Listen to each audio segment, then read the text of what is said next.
What if the fortress you were taught to build to protect yourself was, in fact, your cage? You feel it, don't you? A low hum beneath the noise of your daily life, a dissonance, a quiet, gnawing sense that the man you are is a shadow of the man you were born to be. You stand in a world overflowing with information, with connection, with opportunity, yet you feel a profound sense of isolation. You are surrounded, yet alone. You are capable, yet paralyzed. It's the curse of the modern age, a silent battlefield in the mind where the enemy is not a foreign army but your own comfort, your own apathy, your own hesitation. This is the realm of the fallen philosopher, the one who knows the path but cannot take the first step, the one who has read the scrolls, heard the wisdom, but whose hands remain clean, whose blade remains untested. He lives in a prison of theory, a palace of potential, with the windows barred by procrastination and the doors locked by fear. You see the reflection of this philosopher in the mirror late at night. You hear his voice in the excuses you make. You feel his weight when you choose the easy path, the familiar distraction, the comfortable lie. It is the ache of a promise unkept, a destiny deferred. It is the slow, grinding erosion of the soul, a death by 1,000 small compromises. You are a king living in exile within your own kingdom, watching a lesser man sit on your throne. But this is not another hollow promise of a quick fix. This is not a map to a hidden treasure. This is the forging. This is the rite of passage you were never given.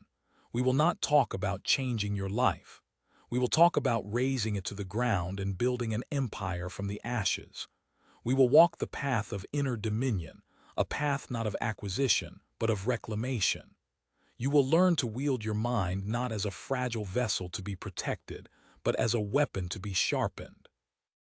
You will discover that the discipline you crave is not a punishment, but the highest form of self-respect. You will understand that the dangerous power you seek to unleash is not for controlling others, but for conquering the only thing that has ever truly held you back, yourself. This is the journey from the fallen philosopher to the warrior emperor of your own inner world. The first lie you must unlearn is that strength is loud. That power is demonstrated through force and fury. This is the lie of the brute, not the warrior. The true, unshakable power, the kind that weathers storms and breaks armies, begins with a single, silent act of rebellion. It is the act of choosing a harder path when a softer one is offered. This is the foundational principle, the bedrock of the inner citadel. It is the conscious embrace of voluntary hardship. When the world tells you to seek comfort, you must seek resistance, not for the sake of pain, but for the sake of forging. A blacksmith does not place a sword in a cool breeze to strengthen it. He thrusts it into the fire. He beats it with a hammer, not to destroy it, but to temper it, to align its very molecules into an unbreakable edge. Your character is that blade. Your daily choices are the fire and the hammer. Waking up the moment your alarm sounds, not 5 minutes later, is not about 5 minutes. It is a declaration of war against apathy. It is the first hammer blow of the day. Choosing the cold shower is not about hygiene. It is an act of defiance against your body's primal craving for comfort. It is fire, searing away the weakness of the flesh. Reading a difficult book instead of scrolling through meaningless feeds is not about information. It is the deliberate act of sharpening your mind against the whetstone of complexity. These small, seemingly insignificant acts of voluntary hardship are the crucible. They are the training ground where your will is forged from brittle iron into tempered steel. This is your first victory. Understand this: you do not find discipline. You build it, one difficult, intentional choice at a time. Do this today. Choose one small comfort and deny it. Choose one small hardship and embrace it. Feel the shift. That is the feeling of a foundation stone being laid. That is the first spark in the forge. Now let us descend into the ruins. To build a new world, we must first understand the old one that has imprisoned you. We must walk through the crumbling architecture of the modern mind and identify the enemies who have taken up residence there. They are subtle. They are masters of disguise. They do not announce themselves with the blast of a war horn, but with the gentle whisper of suggestion, the soft allure of ease. The first great enemy is the tyranny of the immediate. Your mind has been conditioned, trained by 1,000 blinking lights and instant notifications to crave only what is now. It demands instant gratification, instant validation, instant relief. This has crippled your ability to endure, to persevere, to work for a future you cannot yet see. The grand cathedrals of life, mastery of a skill, the building of a legacy, the cultivation of deep wisdom, are not built in a day. They are built stone by painstaking stone, over years, in silence and solitude, with no applause, no likes, no shares. The tyranny of the immediate convinces you that this long, arduous work is not worth it because the reward is distant. It whispers, "Why toil for a feast tomorrow when you can have these scraps today?" It offers you the digital candy of a notification, the fleeting pleasure of a mindless video, the hollow satisfaction of an easy win. And every time you accept its offer, you trade a piece of your future empire for a moment of present comfort. You are like a king selling off the stones of his own castle to pay for a night at the tavern. To defeat this tyrant, you must cultivate the vision of the architect. You must learn to see the cathedral in the single stone. You must find satisfaction not in the completion, but in the laying of each brick. This requires a radical shift in your reward system. You must train your mind to associate effort with its own reward. The burn in your muscles during a workout is not a signal to stop. It is the feeling of strength being born. The mental strain of deep work is not a sign of failure. It is the friction of a mind being sharpened. You must learn to fall in love with the process, with the struggle itself. The journey is the throne room. The effort is the crown. The second enemy is the poison of comparison. You stand on the battlements of your own life, but your gaze is fixed on the fields of others. You scroll through the curated highlight reels of their lives, their victories polished and their struggles hidden. And you look at your own messy, chaotic, real existence, and you find it wanting. This is a war you can never win because you are fighting against ghosts, against carefully constructed fictions. The warrior does not concern himself with the armor of the man next to him. He concerns himself with the edge of his own blade. He does not covet his neighbor's shield. He learns to master his own. Your journey is yours alone. The path you walk is carved for your feet and no others. To look to the side is to stumble. To compare your chapter 1 to someone else's chapter 20 is an act of self-sabotage. The antidote to this poison is a ruthless, relentless focus on your own progress. The only comparison that matters is the man you were yesterday. Are you stronger? Are you wiser? Are you more disciplined? This is the only leaderboard that counts. You must become your own rival, your own benchmark. Celebrate your own small victories with the same intensity you once used to envy the victories of others. Document your journey not for an audience, but for yourself. Let your own past self be the ghost you strive to defeat. Every day, you must kill the man you were the day before. Let him die with his weaknesses, his excuses, his limitations. And from his ashes, a stronger man must be born. The third enemy, and perhaps the most insidious, is the cult of opinion. We live in an age where every voice, no matter how ignorant or ill-intentioned, is given a megaphone. You have been taught to value the opinions of the crowd over the conviction of your own soul. You trim your sails to catch the winds of public approval. You soften your edges to fit into the comfortable boxes they have built for you. You measure your worth in the currency of their validation. This is a form of slavery. A man who lives for the approval of others is not a free man. He is a puppet, and his strings are pulled by the whims of a faceless, fickle mob. The Stoics knew this. Marcus Aurelius wrote for himself in the darkness of a military tent surrounded by war and plague. He was not seeking likes or followers. He was seeking to fortify his own mind to be a good man, regardless of whether the empire praised him or cursed him. This is the path to freedom. You must sever the puppet strings. You must build an inner compass so strong, so true, that the cacophony of external voices fades into an irrelevant hum. This does not mean you become arrogant or refuse to listen to wise counsel. It means you choose your counselors wisely. You listen to the builders, the warriors, the philosophers. You disregard the critics in the cheap seats who have never stepped into the arena, who throw stones from a safe distance. The lion does not concern himself with the opinion of sheep. Your inner dominion is not a democracy. It is a monarchy, and you are the king. Your values are the law. Your principles are the Constitution. The verdict of your own character is the only judgment that matters. These three enemies, the tyranny of the immediate, the poison of comparison, and the cult of opinion, are the gatekeepers of your mental prison. They are the architects of the life of quiet desperation that so many endure. To rise, you must first see them. You must name them, and you must declare war. This is not a war fought with swords and shields, but with attention and intention. Where you place your focus is where you build your world. Turn your gaze away from the flickering screen of the immediate and focus it on the distant horizon of your potential. Turn your eyes away from the lives of others and fix them on the path beneath your own feet.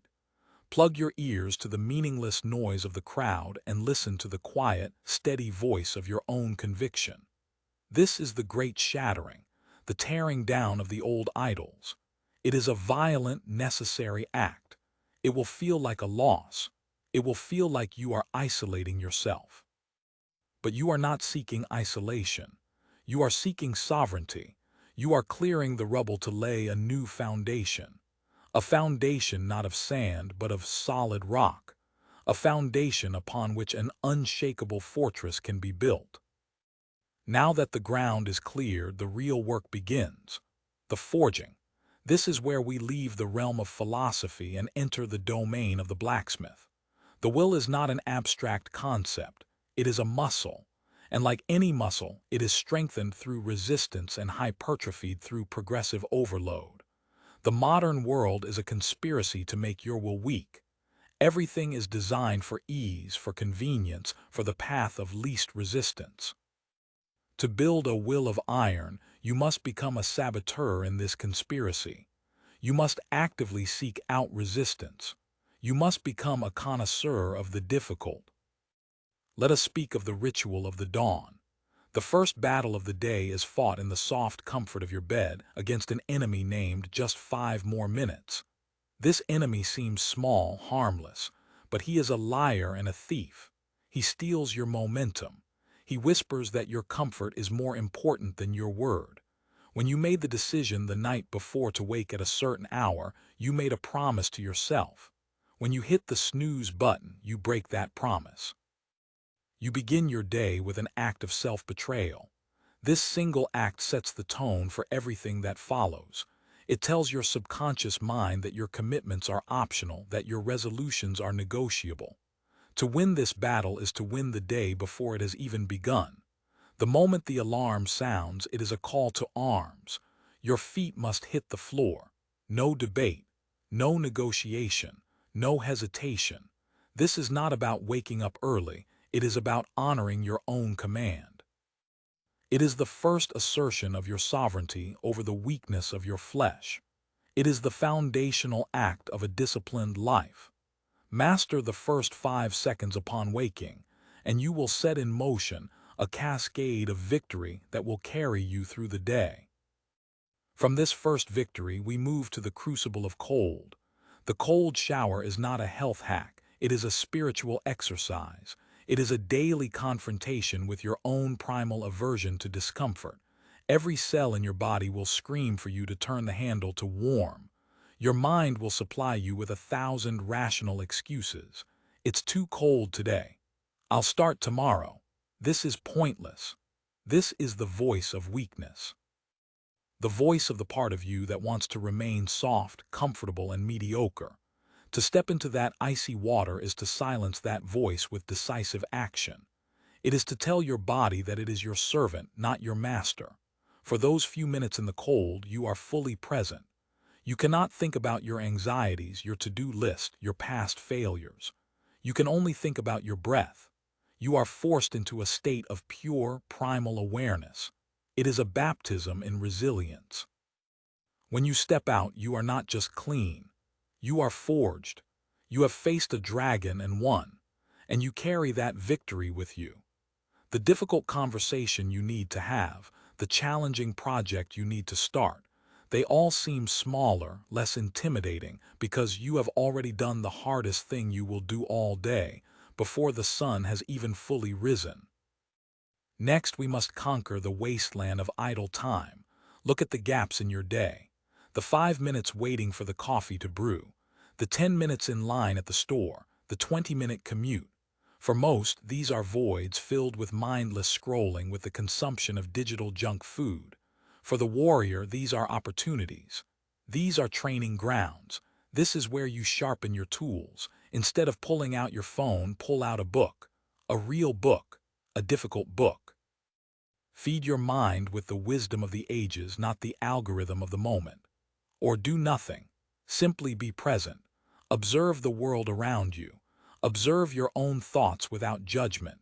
Practice the art of stillness in a world that screams for constant motion. This is a form of meditation, a way of training your attention. The ability to focus, to direct your consciousness where you will, is the ultimate superpower in a world of distraction. By reclaiming these small pockets of time, you are transforming wasted moments into building blocks of wisdom and mental clarity. You are weaving the fabric of your discipline not just in the grand gestures, but in the small, unseen threads of your day. And we must speak of the body as the anvil. The fallen philosopher often lives in his head. He neglects the vessel that carries his mind. He sees the body as a burden, a source of unwanted desires and pains. The warrior knows that the body and mind are not separate. They are two aspects of the same weapon. To neglect one is to weaken the other. A strong mind in a weak body is a king in a crumbling castle. Your physical training is not about vanity. It is about building a foundation of resilience that permeates every area of your life. When you push your body to its limits, you are simultaneously pushing your mind. When you hold a plank for 10 seconds longer than you think you can, you are not just strengthening your core, you are forging your will. You are teaching yourself that the voice that says, "I can't," is a liar. The discipline required to maintain a consistent training regimen, to show up when you are tired, when you are unmotivated, when it is inconvenient, is the same discipline required to build a business, to write a book, to master a craft. The pain of physical exertion is a teacher. It teaches you the difference between genuine limitation and the perceived limitations created by your mind. It burns away anxiety. It clarifies thought. Your sweat is a libation poured on the altar of your own becoming. Treat your body not as a thing to be pampered, but as a partner in your ascent. Fuel it with purpose. Train it with intensity. Let it be the physical manifestation of the iron will you are forging within. The path of discipline is not about perfection. It is about persistence. You will fall, you will fail, you will have days where weakness wins. The fallen philosopher sees this failure as a final verdict. He says, "I knew I couldn't do it," and he retreats back to his prison of comfort. The warrior sees failure as feedback. He sees it as data. He gets up, dusts himself off, analyzes the reason for the fall, and takes the next step. The master has failed more times than the beginner has even tried. The difference is that the master does not quit. The act of getting back up after a fall is a more powerful act of discipline than never falling at all. It is in the recovery, in the recommitment, that true character is revealed and forged. So do not fear failure. Welcome it. It is the hammer that reveals the cracks in your armor. It is the fire that burns away your ego. Each time you rise stronger, wiser, and more resolved than before. This is the relentless rhythm of the forge. Heat, hammer, quench, repeat. This is the path to an unbreakable will. We have cleared the land and laid the foundation. We have begun the forging of the will, but a sharp sword and a strong arm are of little use to a man who cannot see the battlefield clearly. The next stage of our journey is to cultivate the sentinel's gaze. This is the art of perception, the core of Stoic philosophy. It is the understanding that we are not disturbed by events, but by our interpretation of events. The world outside of you is neutral. It is a canvas of raw data. It is your mind that paints this canvas with colors of good and bad, of fortune and misfortune, of triumph and tragedy. The sentinel's gaze is the ability to see the canvas for what it is, before the first brushstroke of judgment is applied. Imagine yourself as a watchman on the highest tower of your inner citadel. From this vantage point, you see everything that approaches. You see events on the horizon, a promotion at work, an insult from a stranger, a sudden illness, a financial loss. The untrained mind, the mind of the fallen philosopher, immediately rushes down from the tower and into the streets, shouting. If the event seems positive, he throws a parade. If it seems negative, he incites a riot. He is swept away by the emotion of the moment, his peace shattered, his reason abandoned. He has surrendered his power to the external event. The sentinel does not leave his post. He remains on the tower. He observes the approaching event with a calm, detached clarity. He sees the insult for what it is, a series of sound waves vibrating in the air, shaped by another person's inner turmoil. He does not add the judgment, "This is a personal attack. This is a threat to my honor." He simply sees the data. This person is expressing anger. He sees the job loss not as a catastrophe, the end of my life, but as a neutral fact.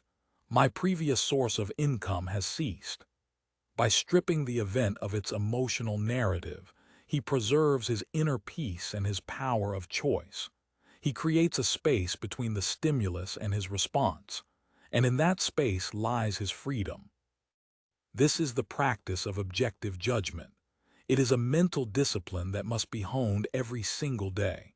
When you find yourself caught in a storm of emotion, anger, anxiety, despair, you must train yourself to retreat to the sentinel's tower.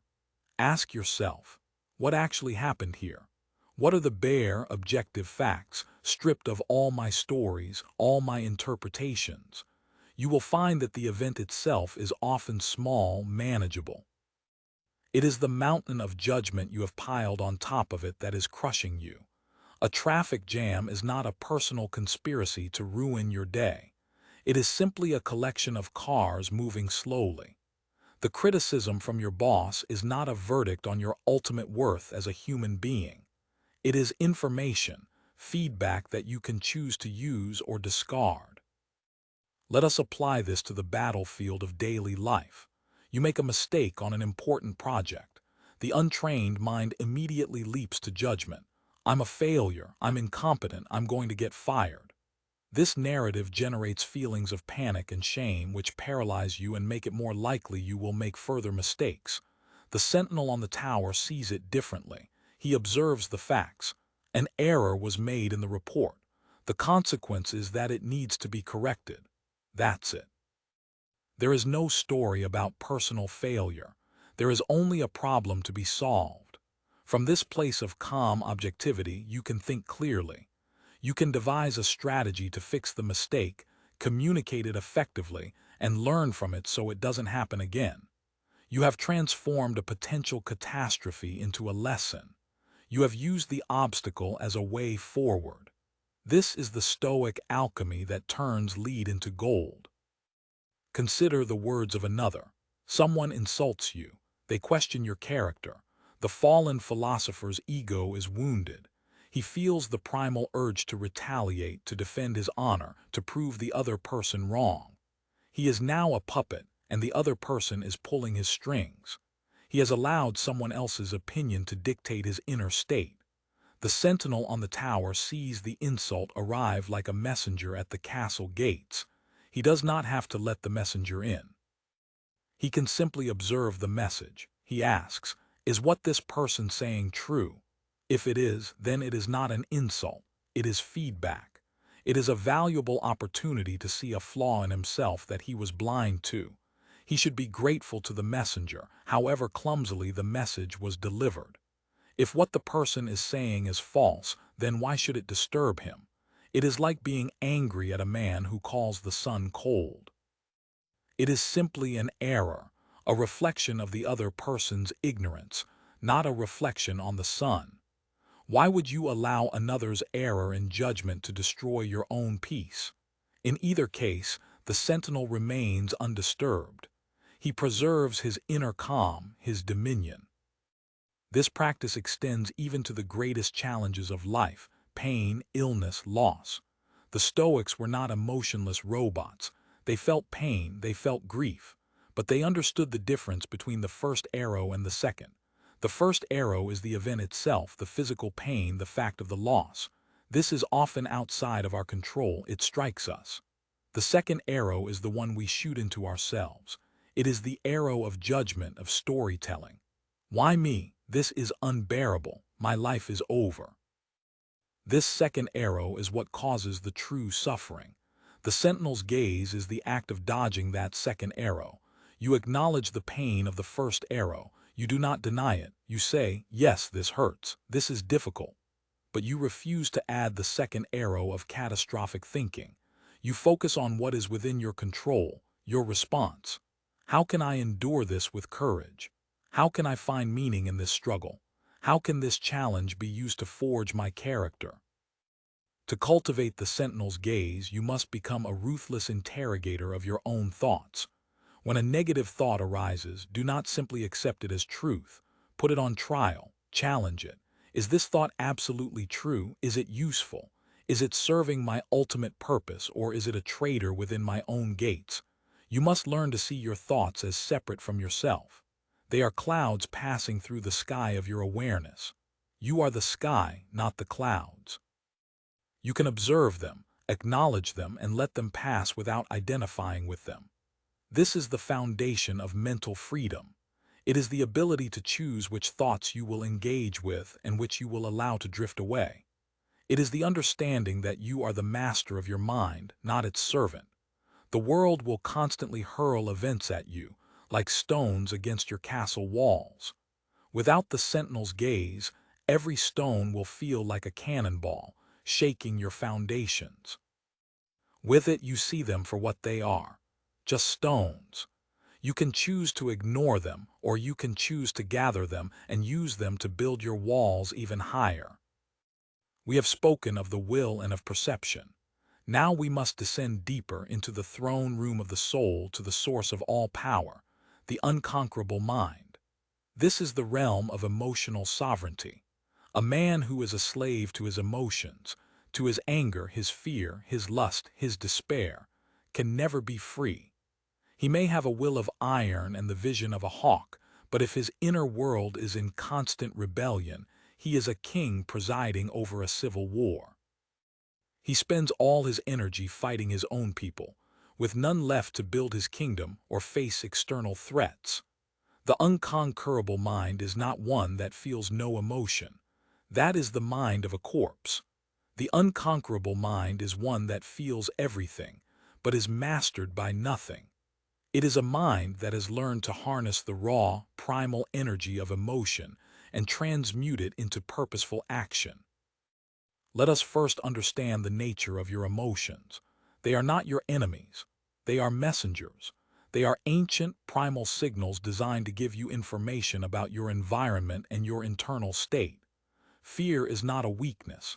It is a signal that there is a potential threat that needs to be assessed. Anger is not a sin. It is a signal that a boundary has been crossed or an injustice has occurred. Sadness is not a pathology. It is a signal that you have lost something of value. The mistake of the fallen philosopher is twofold. Either he is completely overwhelmed by these messengers, mistaking their loud shouts for divine commands, or he tries to execute them, to suppress them, to pretend they do not exist. Both paths lead to ruin. The man who is ruled by his anger becomes a destructive brute. The man who suppresses his anger finds that it festers within him, turning into resentment and bitterness, a slow-acting poison.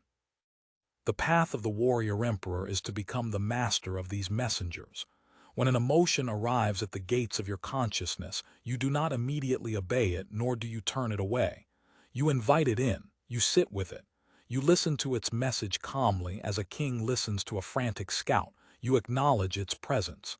I see you, fear, I hear your warning. I acknowledge you, anger, I understand your grievance. By doing this, you create a space. You separate the raw energy of the emotion from the reactive impulse to act. You feel the heat of the anger, but you do not have to throw the punch. You feel the cold grip of fear, but you do not have to run. You are in control. Consider anger. This is perhaps the most dangerous and most potent of the messengers. It arrives like a wildfire. It screams for action, for retribution, for destruction. The untrained mind is consumed by it. It becomes a vessel for the fire, burning itself and everything around it. The master of the unconquerable mind feels the same fire, but he does not let it rage out of control. He contains it. He sees it not as a force for destruction, but as a source of fuel. He asks the anger, what is the injustice here? What boundary has been violated? He then takes the immense energy of that anger and channels it, not into a blind, reactive rage, but into a focused, disciplined, and constructive action. He uses the fire to forge a solution. The anger that could have led to a shouting match is instead channeled into having a difficult, but calm and assertive conversation. The anger at a societal injustice is not vented in a furious social media post, but is used as the fuel to work for years on a meaningful solution. The anger is transformed from a wild fire into the focused heat of a forge. Now consider fear. Fear is the great paralyzer.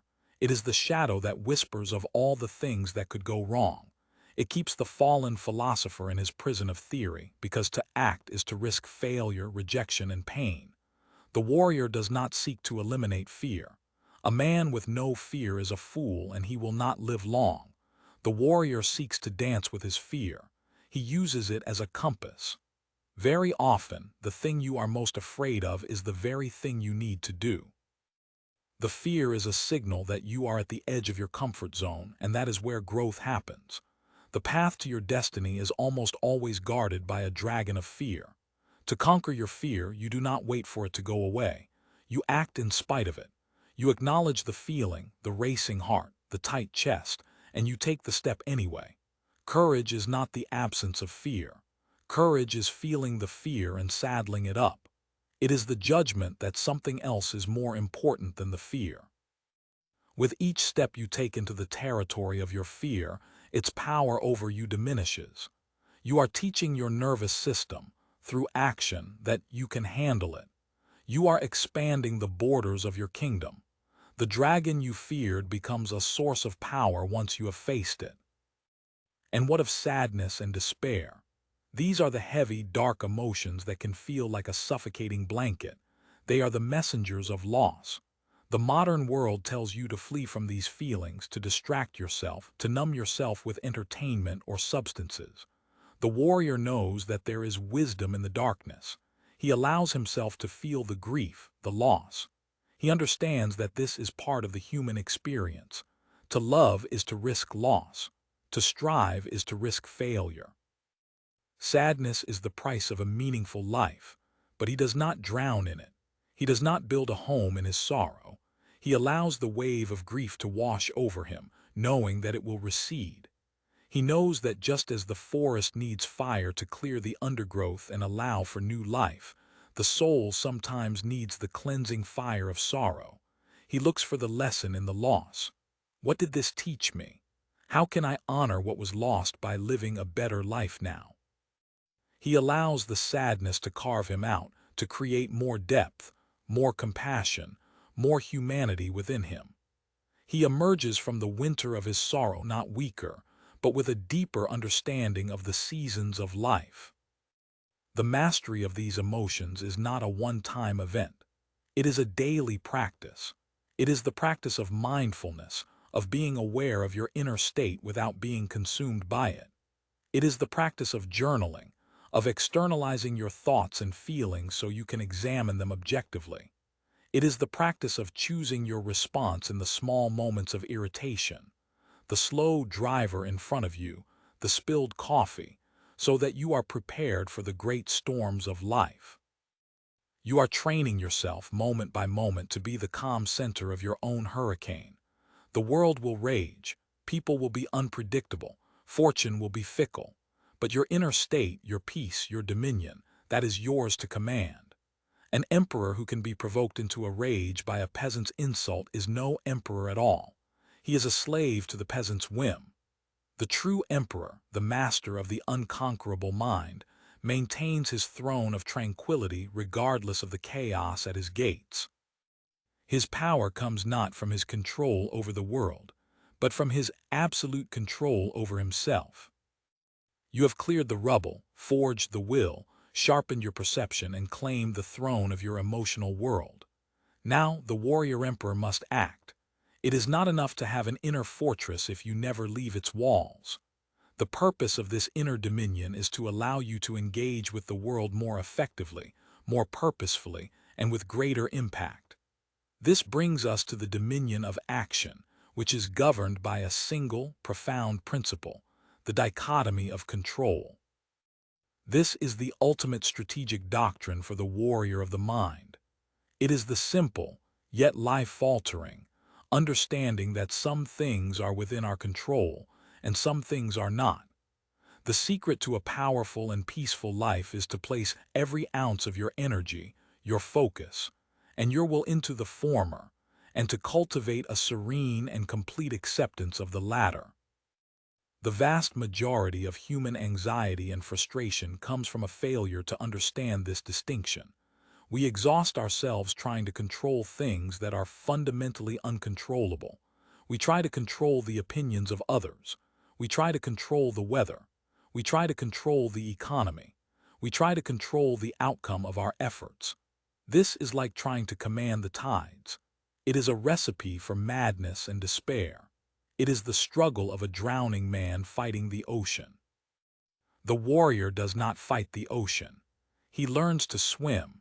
He accepts the nature of the water and focuses only on the movement of his own limbs. Let us draw the lines of this great battlefield. What is within your control?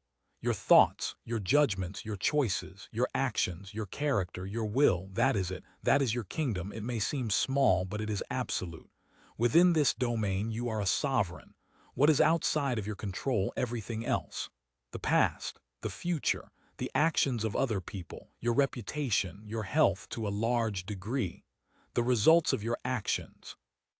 This is the vast, untamable wilderness outside your castle walls. The fallen philosopher spends his life worrying about the wilderness. He replays past mistakes, a futile attempt to change what is already written in stone. He frets about the future, trying to predict and control 1,000 variables that are utterly beyond his influence. He obsesses over what other people think of him, twisting himself into knots to please a crowd that will never be satisfied. He stakes his happiness on outcomes, getting the promotion, winning the game, receiving the praise. When these outcomes do not materialize, as they often won't, his world collapses. He has built his house on the shifting sands of the uncontrollable. The warrior emperor withdraws his forces from these unwinnable battles. He calls a retreat. He brings all of his energy, all of his focus, back within the walls of his own kingdom, the sphere of his control. His mantra becomes, focus on the process, not the prize. He knows he cannot control whether he wins the archery competition. The wind may blow. A competitor may have a perfect day. His bow might crack. These things are outside his control. So what does he control? He controls his breath. He controls his stance. He controls his grip. He controls the gentle, steady pull of the string. He controls the moment of release. He pours all of his excellence, all of his being into the quality of that single shot. He falls in love with the perfect execution of the process. If he executes his shot perfectly, then in his own mind he has already won, regardless of where the arrow lands. The outcome is irrelevant. The victory was in the purity of the action. Apply this mindset to your life. You want to build a successful business. You cannot control the market. You cannot control your competitors. You cannot control if customers will buy your product. To focus on these things is to invite anxiety, but you can control the quality of your work today. You can control the number of calls you make. You can control how you treat your employees. You can control the integrity of your product. So you pour your soul into these things.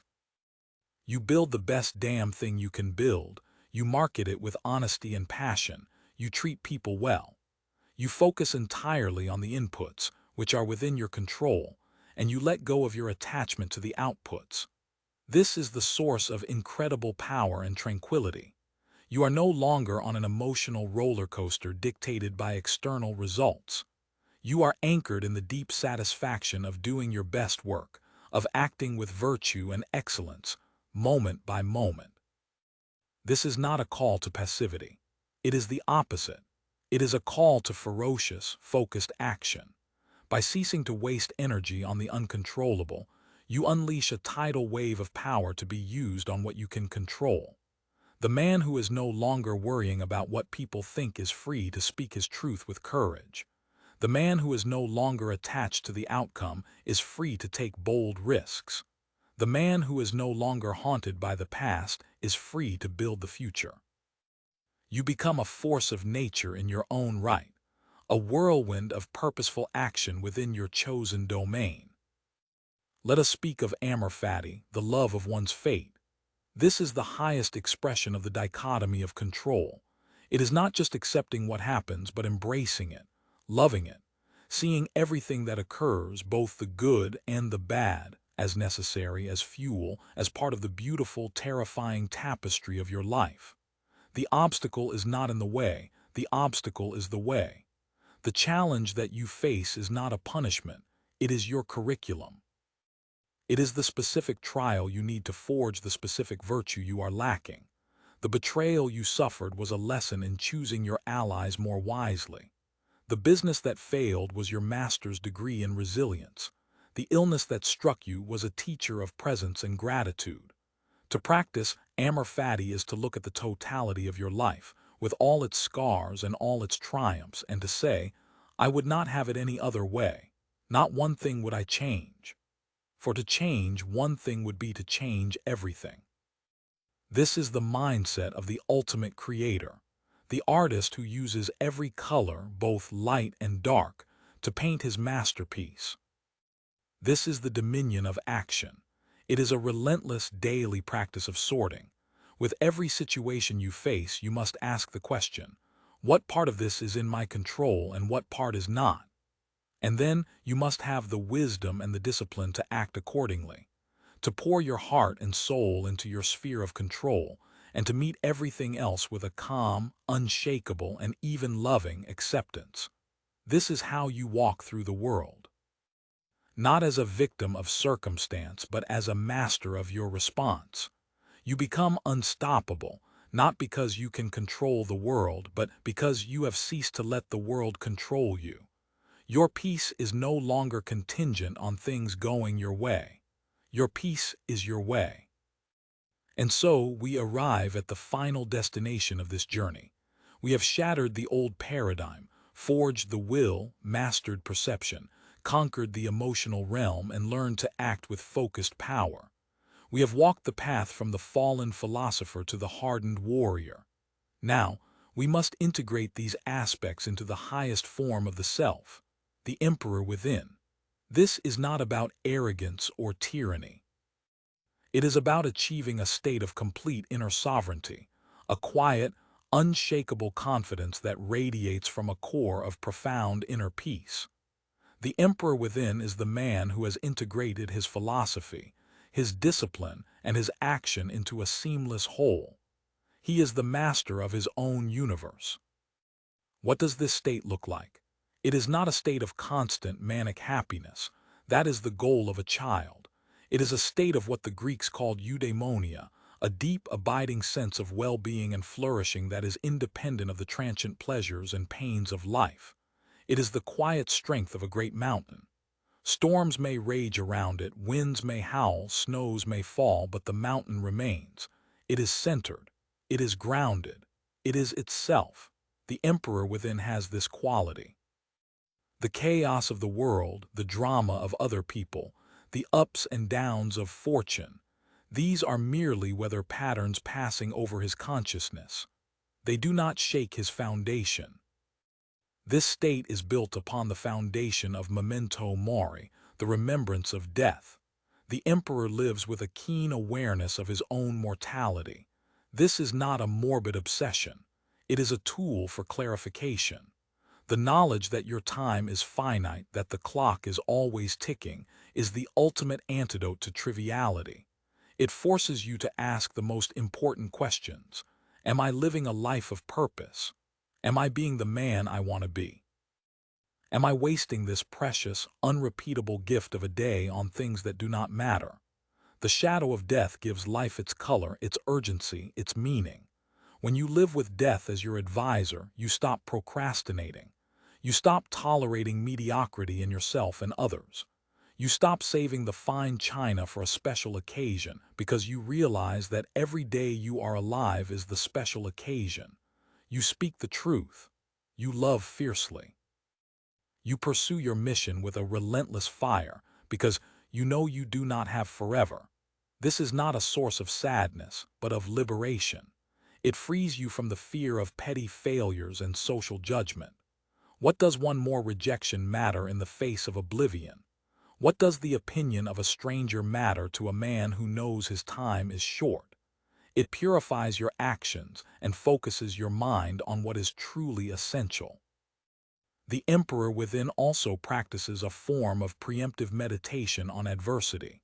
The Stoics called it premeditatio malorum. He regularly takes time to visualize potential future misfortunes, losing his job, facing a health crisis, the betrayal of a friend. He does not do this to create anxiety, but to inoculate himself against it. He rehearses for adversity. By imagining these scenarios in a calm, rational state, he robs them of their power to shock and overwhelm him should they ever come to pass. He prepares his mind. He asks himself, if this were to happen, how would I respond with virtue? How would I use my Stoic toolkit to endure this with courage and grace? He realizes that for almost any misfortune, he possesses the inner resources to handle it. He has built the strength, the resilience, the perspective. He has trained for this. So when the storms of life do arrive, he is not caught unprepared. He is a warrior who has drilled for this very battle 1,000 times in his mind. He is ready.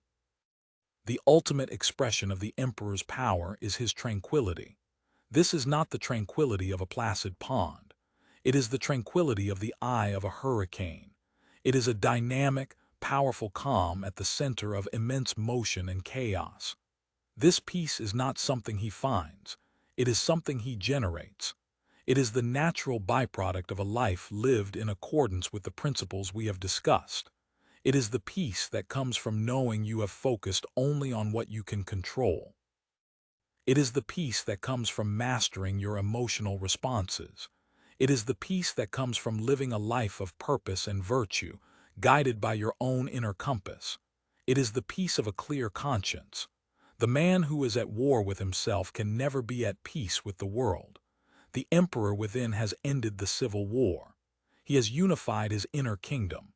His thoughts, his emotions, and his actions are all aligned with his highest values. He moves through the world with a sense of fluid, effortless power, not because he is trying to be powerful, but because he has ceased to do the things that make him weak. This is the rise from the ruins. This is the journey to inner dominion. It is not a destination you arrive at one day and then you are done. It is a throne you must reclaim every single morning.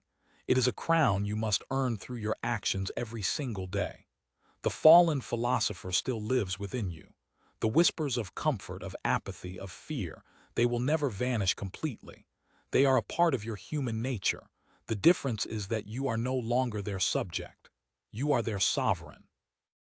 You hear them, you acknowledge them, and you calmly command them to stand down.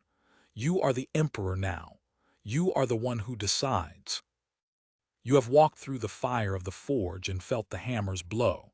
You have stood watch from the sentinel's tower and seen the world as it is. You have sat on the throne of your mind and brought order to the chaos. You have learned to act as a force of nature within your own sphere of control. You have embraced your fate and made an ally of your own mortality. The tools have been given. The path has been illuminated. The man you were is a memory. The man you are becoming is a choice. A choice you must make not once, but 1,000 times a day, in every small action, in every thought, in every breath. The philosopher has fallen. The warrior has been forged. Now the emperor must rise. The question is not if you are capable, but if you are willing. What empire will you build within?